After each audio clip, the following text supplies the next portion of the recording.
Hi Earth Angels! Kamusta? Welcome back to Pinay Angel Tarot.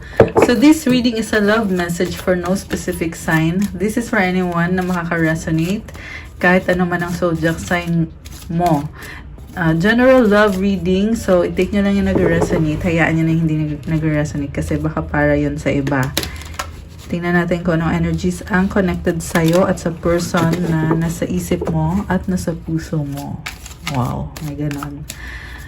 Ready ko lang yung cards nyo, guys. So, kumusta na kayo? Comment present para alam kung nanonood kayo.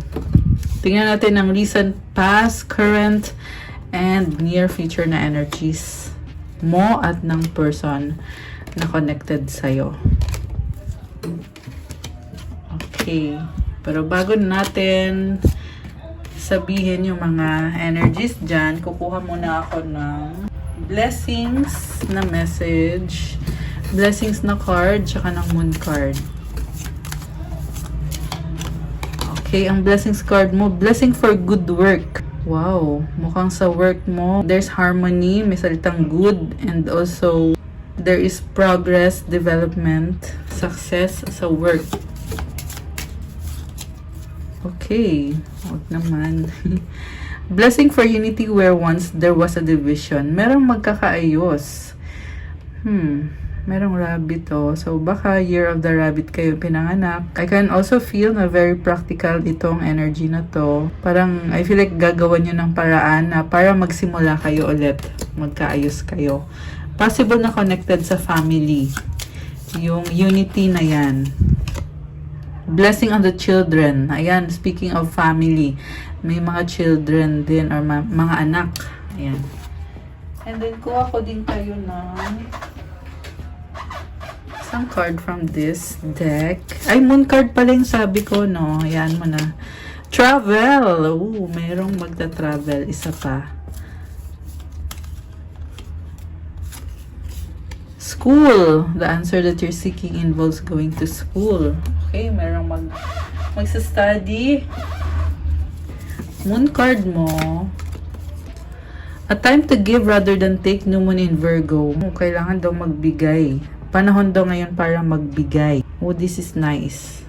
Kanina merong unity and meron ding giving. Okay. So, ngayon tingnan natin from the tarot. Ang overall energy mo.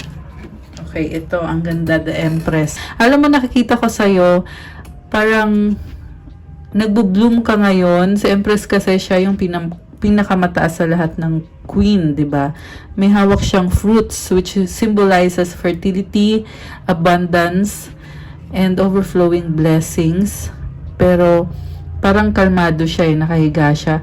I can also feel na super in love ka ngayon and parang hindi mo kailangan mag-effort. Hindi mo kailangan habulin yung taong yan kasi siya na mismo yung lalapit or supposed to be siya yung dapat lumapit sa'yo. Kasi ganun kataas ang level ng positivity mo ngayon. Merong sun dito, parte din yan ng bagong simula. So sun symbolizes positivity. Ibig sabihin hindi perfect ang lahat pero very grateful ka kung anong mga nangyayari ngayon sa life, sa love life. Okay. Sa recent past, tingnan natin. 8 of Swords, the Chariot, and the Star. So, nag-iisip ka at gusto mong ilaban yung relasyon nyo kasi pangarap mo yan at ginawa mo yung best mo. Wish mo yan and parang feeling mo dito, kaya mong ipaglaban yung relasyon nyo para sa future nyo. Kaya, iniisip mo na kaya mong gawan ng paraan. And, kasi si Chariot palaban yan eh. Sige, mamaya i-clarify pa natin more. Okay, sa current energies mo naman, the World card, 9 of Swords, and the Tower. Oh my gosh, anong nangyari? Nagkaroon ng ending. Tapos, nakikita ko dito, hindi maalis sa isip mo yung taong yan. Bakit sa past, na-feel ko dito, isip ka ng isip, wala kang ginagawa. Ngayon sa current naman, ganun pa rin, overthinking ka pa rin, pero meron kang plano na magsimula ulit at baguhin yung cycle. Kasi andito yung tower eh. So, tower symbolizes transformation. Kumbaga kung ano yung nakasanayan mo, kailangan mong baguhin. Sa nakikita ko sa cards, parang hindi ka mapakali kakaisip. Kaya gagawan mo ng paraan or babaguhin mo yung sitwasyon. Kasi super in love ka sa taong yan. Possible na magkakaroon ng travel. Merong the world card. Bagong-bago tong energies na to, guys. And hindi siya maalis ang isip mo eh. Kaya, I feel like kailangan mo na talagang gawa ng paraan. Kasi pag andito yung tower card, it symbolizes na kailangan mong lumabas sa comfort zone mo. Kasi ang kahulugan ng tower, parang bahay mo yan eh, na at dyan ka komportable sa castle mo. Pero, naging tower moment, kita mo yung lightning, thunder, sana sasabihin ko. Kita mo yung lightning kasi kailangan mong lumabas dyan sa bahay mo kung saan ka komportable at kailangan mong kumilos. Okay. Sa near future, the Fool, the Lovers, oh my gosh, 9 of Wands. Sa near future, nakikita ko eventually kailangan mong magdesisyon and kailangan mong mag-risk. You're taking the leap of faith. Alam mo, may nakita ko dito, sobrang ma-pride. Sa totoo lang, mahal mo yung taong yan, pero dahil sa pride mo, pinipigilan mo yung sarili mo na ipakita na mahal mo talaga siya. Kasi ayaw mong magmukhang tanga. Ayaw mong mag-risk. Kasi iniisip mo, yung risk para lang sa tanga, eh hindi ka naman tanga. At dati ka nang nasaktan, bakit ka pa ulit magpapakatanga? Ayan, yan yung mensahe dito eh. Sinasabi ko lang. Pero sa totoo lang, mahal na mahal mo ang taong yan. Andito yung Lover's card. So, alam nyo guys, ang nakita ko dito, parang torn ka na hindi ka mapag-desisyon kung magsa-start ka ba ulit or ibablock mo pa rin yung taong yan. Ayan, may nakita ko naka-block kasi kita mo merong nakaharang na wands. Yan yung parang fence. Tapos hawak niya yung isang wand, di ba? So, ito yung dalawang choices mo. Magsisimula ka ulit, which is ito yung the Fool, number 0 na card. Or, naka-block pa rin. Ibig sabihin, hindi ka pa rin gumagalaw. Ilalaban mo pa rin kung ano sa tingin mo yung tama. Uunahin mo pa rin yung sarili mo. Alam mo, nakikita ko dito, parang walang movement kapag hindi ka makapag-desisyon. Kaya lumabas tong energies na to. Ibig sabihin sinasabi sa'yo, ano ba, mag-desisyon ka na. Okay? Ganun yung sinasabi dito. Ito kasi si Empress, kita mo nakahiga lang siya, diba? Ang ganda-ganda niya, naka-lipstick and all. Kaya siya nakahiga ng ganyan kasi alam niya sa sarili niya, hindi niya kailangan maghabol. Hindi niya kailangan magpakahirap para sa love. Love na mismo yung kusa lalapit. Pero ang problem kasi sa pag-iisip ng ganyan, minsan hanggang sa isip lang, hanggang sa energies lang. Pero sa actual, sa totoong buhay, wala. Ganun yon, okay? Tsaka kampante masyado si Empress kasi feeling niya or alam niya na andyan lang naman yung love, ba't ko pa kailangan habulin? 'Di ba? So, ibig sabihin, gandang-ganda ka ngayon sa sarili mo. Which is, hindi ko naman sinasabing hindi totoo. Oo, na-reach mo na yung level na hindi mo kailangan habulin yung love. Pero parang niloloko mo lang din yung sarili mo. Yan yung nafe-feel ko dito. Okay, pero i-clarify natin guys, kung tama ba ang sinasabi ko. Pero most likely, hindi naman ako nagkakamali sa pagbasa ng mga tarot cards ko. Tingnan lang natin Okay. Let's clarify the Empress. Bakit parang chill na chill siya? 2 of Cups, Justice, 9 of Cups. Oh, sabi ko na eh. And the King of Pentacles sa bottom of the deck. So, unahin ko to si King of Pentacles. Nakafocus siya sa finances niya, sa success niya, and hawak niya yung pentacle niya. Ibig sabihin niya yung achievement niya. Medyo boring ang buhay ni King of Pentacles. Hindi siya expressive sa emosyon niya. Kasi andun siya sa side na very serious. Kasi nga, inuuna niya palagi yung finances, yung achievement, yung pagiging practical. Tsaka, ang daming mga gamit sa paligid niya. So, ibig sabihin, nasa comfort zone. 'Di ba? Si King of Pentacles. Alright. So, ito namang cards na to. Two of Cups, Justice card, and Nine of Cups. So, aminado ka naman na oo, mahal mo siya. Pero meron kang pinaglalaban dito kung bakit kontento ka. Parang sinasabi mo, oo, mahal kita, pero hindi kita kailangan ngayon. Parang ganun, guys. So, kampante masyado. Oo, kaya naman pala, hermit. Kasi feeling mo naghihirap ka, feeling mo kailangan unahin mo yung sarili mo. Bakit ako mag-e-effort para sa'yo, yung sarili ko nga, hindi ko pa nga maayos-ayos. Parang ganun. Kaya chill na chill lang ikaw. Chill na chill, dead ma. Kasi, kita mo sa hermit naka-hoodie yan, oh. Yung hoodie kasi, o yung cloak, yan yung, dyan ka nagtatago kasi dyan ka komportable. So, this is number 9. Number 9 din yan. Kanina, meron din tayong 9 of Wands. Ang daming number 9. So, more on self yung inuuna mo. Okay. Pero, like I said, mahal mo siya in love ka sa kanya. Andito ngayon 2 of Cups din, oh. Tanggap mo siya. So, ibig sabihin nito, ayun, natatanaw ko yung bahay dito. Magkaiba kayo, pero sa bahay ka, komportable ka. So, ba't ka pa, di ba? Ba't mo papagurin yung sarili mo? Actually, binabalanse mo naman kasi andito yung Justice card. So, parang feeling mo, okay ka na.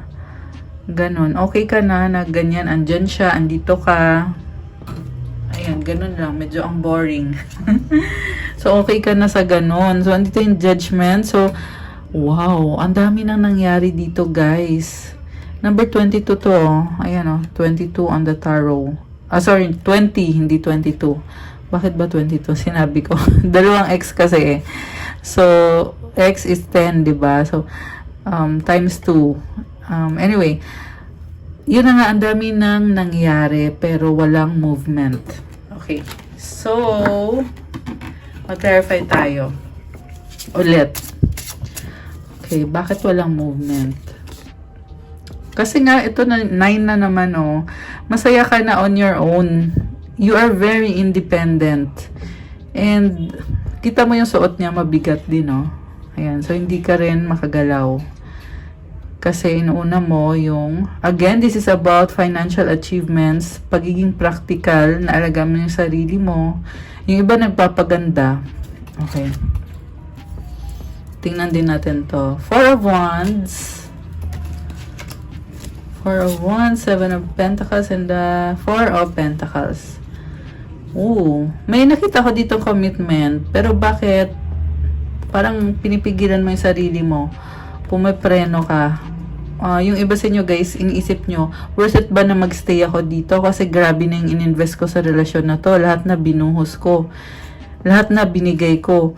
Pwede naman ako magsimula ulit. Magsisimula na kaya ako ulit. Andito yung options mo. Itong marami ka nang ininvest or itong wala pa masyado. So, although may commitment na so inisip mo, sasayangin ko ba to? Kasi meron na tagal na yung iba 4 years. 4 years na kayo. Ayan, yung iba 4 months, 4 weeks. Ayan, so 4 years na kayo. Iniisip mo kung pagpapatuloy ko pa ba to? Ang dami ko naipundar dito. Ayan, pero kinakalma mo yung sarili mo, iniisip mo, wag ka munang magano dyan. Charot. Ayan, kasi si 4 of Pentacles, more on very reserved. Ayaw mo mag-risk. Kahit alam mo na merong opportunity sa iba. I get it. Kita mo merong city sa likod niya. So, iniisip mo na tatravel ako, lalayo ako, pwede kong gawin yon. Pero wait, hindi ko muna gagawin yan. Mag-iingat muna ako kasi ang dami ko na na-invest. Ang tagal na din ng panahon na ibinigay ko dito sa connection na to. Hindi ko pa magagawang talikuran totally to. So, conservative ka. Okay. Tingnan natin sa recent past kung bakit iniisip mo na ilalaban mo yung relasyon nyo. Okay. siguro nagka-problema kayo, kaya iniisip mo na kahit ganito, ilalaban ko to. Pero ang nakita ko sa'yo dito, parang ano iniisip mo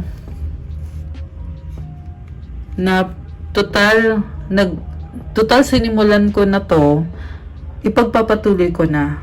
Ganun. So, possible na nagsisisi kayo na bakit ko sinimulan. Okay, tingnan natin. 6 of Wands. Oh, andito siya ulit. 8 of Swords. The Empress ulit. Okay. Oh my gosh! Nakakalokang reading natin. Okay. So, very successful ka sa relationship na yan sa past. And mukhang may nakaka-recognize din sa inyo. Iniisip mo na mahal mo siya, masaya ka pag andyan siya, siya na yung magiging partner mo forever. Empress ka dito so party na siya ng buhay mo. So, kumbaga, nung pinasok mo yan, nasa isip mo na talaga na itong gagawin kong ito, pang forever na talaga to, party na siya ng buhay ko. Ayan, kasi kita mo nakatali ka Pakiramdam mo, ito na talaga to. Di na ako pwedeng umalis. Parang ganun yung feeling nung nagsisimula pa lang kayo. Okay, nalaglag tong card na to. So, ngayon parang nangihinayang ka. Niisip mo, ba't ko ba sinimulan? Ba't ko ba ginawa to? So, 5 of Cups. Ayan. Sa totoo lang, ang nakikita ko dito, hindi pa tapos ang lahat, pero nakikita mo kung saan merong mga pagkakamali sa connection ninyo ng taong yan. And meron ka pang journey, may dalawa pang cups, merong bridge, merong castle. Ibig sabihin, mahaba-habang, mahabang journey pa yan, yung sa relationship nyo ng taong yan. Oh my gosh, nakakaloka. Alam mo yung parang feeling mo dito na gusto mo nang matapos na lang lahat, pero ang haba-haba pa ng tatahakin mo para magkaroon ng success sa relationship nyo. So, i-clarify natin yung sa current energies mo kung bakit iniisip mo na babaguhin mo or aayusin mo yan. Okay, 2 of Pentacles, 6 of Cups, and 6 of Pentacles. Kasi, wala ka nang magagawa. Parte na talaga siya ng buhay mo. Kahit pa busy ka sa work mo, actually, ang dami mong ginagawa sa life, pero connected ka na sa kanya Andito kasi yung 6 of Pentacles. So, ayan, ibig sabihin, wala ka na magagawa. Parang iniisip mo dito, nagdesisyon ako dati na ito yung gagawin ko. Iniisip mo yung past, may mga memories kayo. Bumabalik yung past and feeling mo ngayon, hindi ko na matalikuran to. Andito na to And then, tinatry mo na lang balansehin. Kasi ngayon, parang out of balance ba? May Empress naman dito Oo, andyan si Empress. Kaya mong balansehin, pero hindi pa rin balanse. Ayan work in progress pa. So, you are manifesting, you are juggling. Yung iba sa inyo, nagsasabay-sabay na yung mga responsibilidad nyo. Siyempre, kasama na yung sa work, sa career. Lahat-lahat. Actually, nag-enjoy ka at very practical ka. And nakita ko din, ang daming mga past memories na bumabalik for some reason. Ayan, 6 of Cups. Yung iba guys, meron kayong binibigyan ng pera, baka breadwinner kayo. Ayan, provider kayo. Okay, so clarify natin yung Tower. Bakit andito yung Tower? Tsaka bakit ka nag-overthink?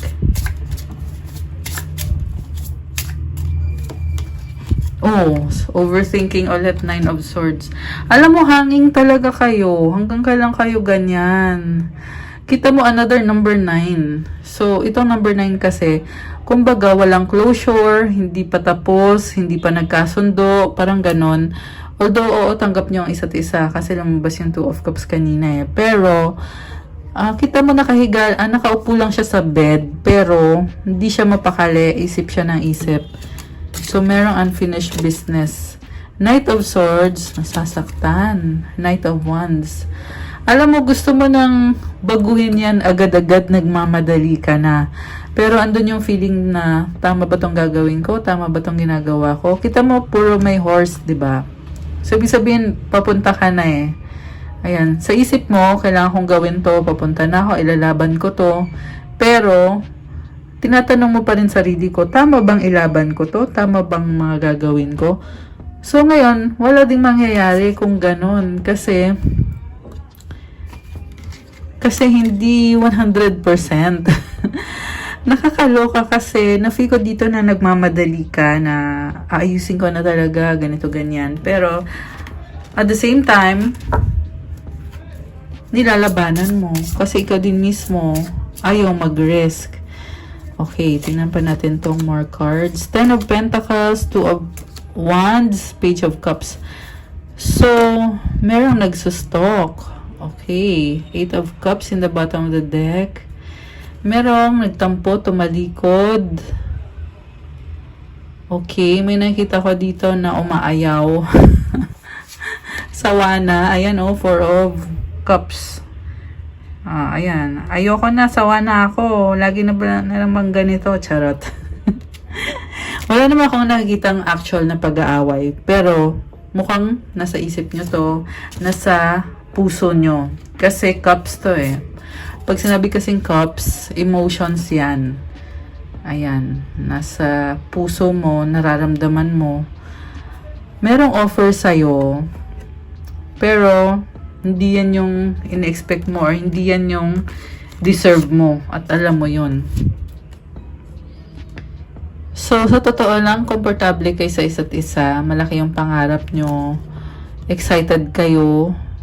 Ayun naman pala, merong excitement. Pero bakit ganyan?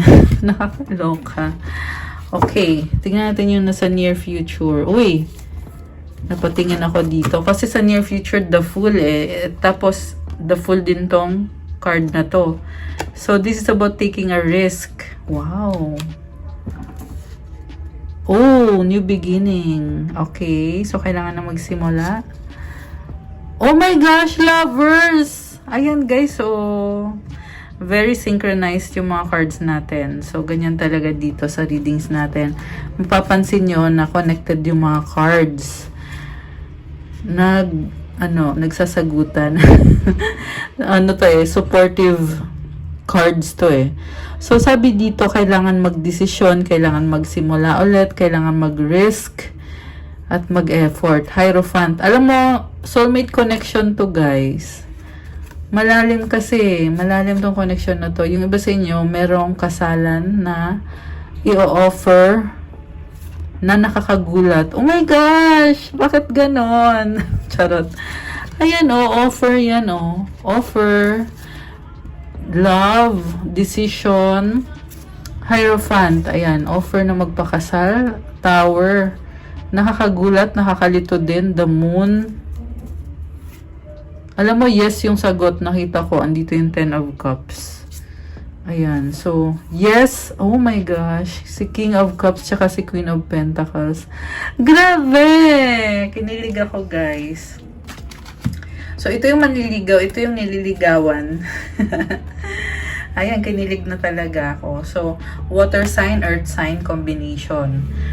Cancer, Pisces, Scorpio, or Capricorn, Taurus, Virgo. Ayan. Although kahit naman anong sign pwede, yung iba kasi hindi nyo alam yung ibang sign sa chart nyo eh. Kaya hindi nyo masasabi kung meron ba kayong sign na ito. Kaya I suggest, i-check nyo yung birth chart nyo para malaman nyo kung ano yung sun sign, moon sign, rising sign nyo, yung Venus sign ninyo. Okay?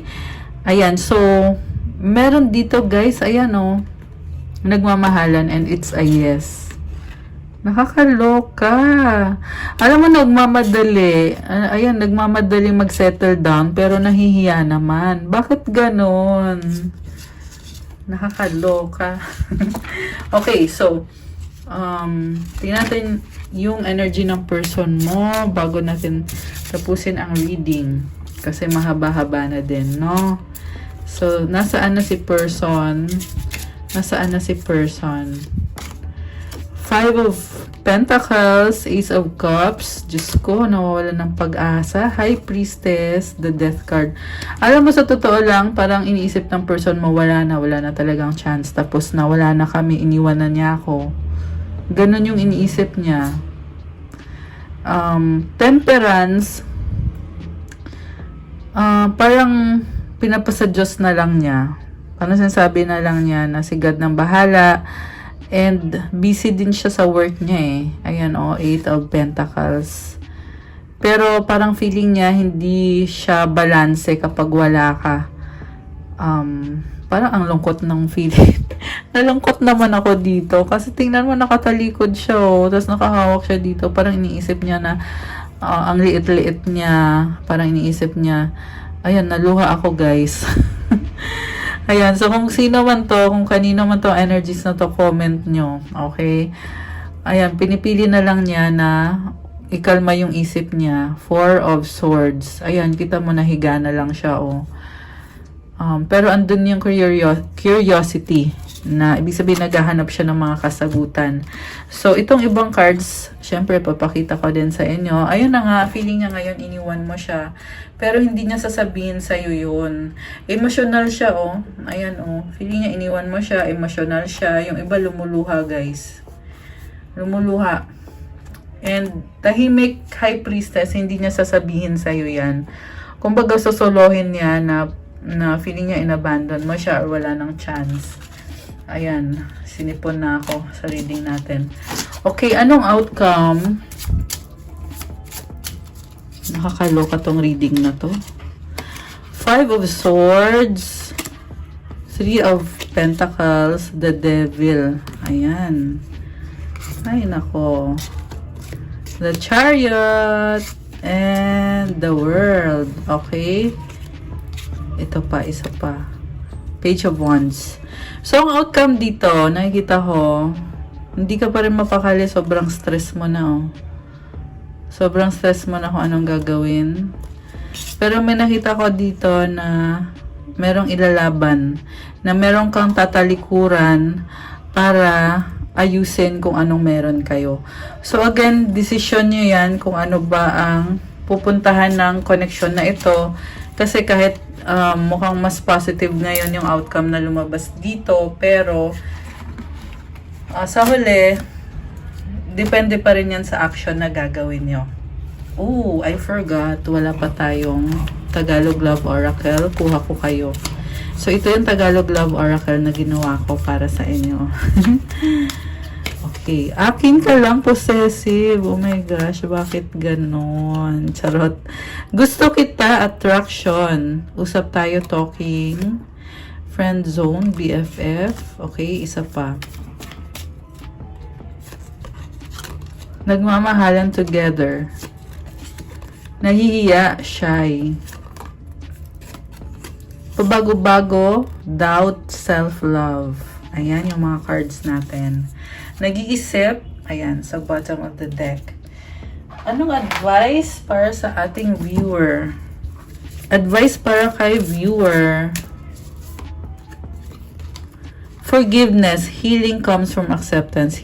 Help me, dear Lord, to fully accept what is, knowing that this alone will open me to the new. Oh my gosh, very heartwarming, very deep.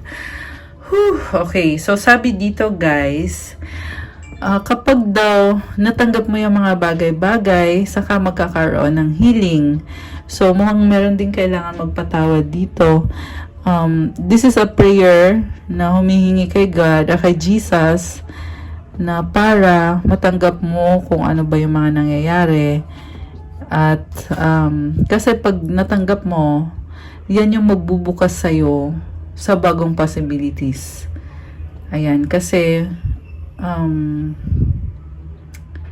merong pagbabago na kailangan mangyari dito. Okay, so forgive muna, heal, accept, and forgive. Pag nangyari na yan, saka ka magiging open or magbubukas ka sa pagbabago. Ayan. Okay guys, ayan, thank you so much. Nagustuhan niyo ba ang reading natin? Ako sobrang nagustuhan ko. Very, very, very nice. Okay? So, thank you so much sa panonood. I-like nyo yung video. Kung kailangan nyo ng private reading or kailangan nyo ng gabay, pwede kayo mag-message sa akin sa Facebook page ko, Pinay Angel Tarot. May bayad po kapag private reading kasi ikaw mismo yung i-reading ko yung specific na situation mo. And pwede nyo rin naka-chat sa Viber or sa WhatsApp para mas mabilis. Nasa description box yung number ko. Siyempre, promote ko yung mga crystals na ino-offer ko sa inyo na makakatulong sa inyo sa kahit anong aspeto ng life nyo. Sa love life nyo man, sa career, sa family, or in any kind of relationship. Yung mga crystals ay makakatulong sa inyo. Siyempre, una sa lahat, sa sarili mo to align your chakras, to unblock your chakras. Kasi, pag gumagamit kayo ng crystals, guys, natatanggal yung mga blockages sa inyo na hindi nyo nakikita. So, pag nangyari yon, you will attract more blessings. You can attract better. Mas mabilis mo nakukuha yung mga wini-wish mo or yung mga changes na gusto mong mangyari sa buhay mo or yung manifestation mo. So, bisitahin nyo sa Instagram ko, okay? Kasi, nakalagay din doon yung mga, syempre, yung mga crystals, pati yung benefits kung paano katutulungan ng crystals na yan. Kasi alam ko na maraming first-timers dito sa ating YouTube channel. Kaya ako, ayan, dinidetalye ko talaga yan, guys. Nakapost yan. Pero kung kailangan nyo pa ng more, marami kasi din na tanong ng tanong pa rin sa akin about sa crystals, kahit na nakalagay naman na doon. So, kung gusto nyo talaga, pwede ko naman kayong i-reading tungkol sa crystals. Siyempre, may bayad yun, guys. Kasi yung information na yan, hindi naman yan basta-basta ko lang natutunan. Pinag-aralan yan at natutunan sa experience at sa practice din. Okay, so kagaya ng tarot reading, meron din pong reading para sa mga crystals. Para lang sa mga interesado, syempre. So, I guess that's all for today. Thank you again so much.